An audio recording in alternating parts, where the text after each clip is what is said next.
Aujourd'hui, je vais vous parler des donneurs et des preneurs et de leur utilité dans la société.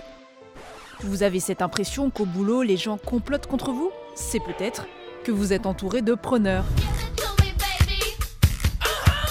Le psychologue américain Adam Grant a interrogé 30 000 personnes dans divers domaines et diverses cultures.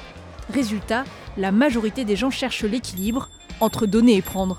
Ce sont les apparieurs. En mode « Je te paye tes études, mais tu me payes ma retraite ». Les apparieurs, c'est donnant-donnant quoi.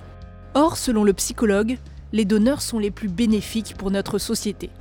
Quand ils intègrent une équipe de travail, ils en améliorent l'organisation, le profit, la satisfaction du client.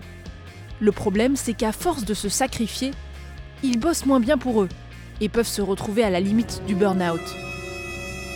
Alors, comment créer une culture de la générosité où les donneurs sont protégés ? L'arme secrète d'Adam Rifkin, entrepreneur à succès, c'est la petite faveur de 5 minutes. Comme présenter 2 personnes ou reconnaître un travail passé inaperçu. Pas besoin d'être Mère Teresa. On peut aussi instaurer une culture où demander de l'aide est la norme. Les donneurs n'osent pas demander de l'aide, de peur de paraître incompétents et d'accabler les autres. Or, c'est en demandant qu'ils pourront éventuellement aider à leur tour. Faut aussi faire gaffe à l'entourage.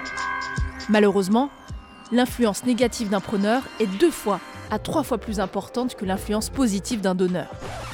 Alors, il faut se créer une sorte de radar à personne. Voici un exemple, parce que c'est pas si simple. Le donneur agréable, il dit oui à tout, genre Ned Flanders. Mais oui, c'est clair. Le preneur désagréable, on le repère aussi facilement, genre Palpatine. Yes. Et le donneur désagréable ? Eh bien, comme Dr House, il a tendance à vous faire des retours critiques relous, mais essentiels. Vous êtes viré. Et voici le preneur agréable, ou l'imposteur. Toujours sympa en face, mais prêt à vous poignarder dans le dos. Maintenant qu'on sait tout ça, on exclut les preneurs d'une équipe et les donneurs peuvent se concentrer sur les objectifs tout en aidant les autres. Et les apparieurs, comme ils suivent la tendance, auront aussi envie de donner. Ce nouvel état d'esprit favoriserait, selon Adam Grant, la pronoia, l'exact contraire de la paranoïa. Cette impression que tout le monde conspire pour vous faire du bien. Ça donne envie, hein ?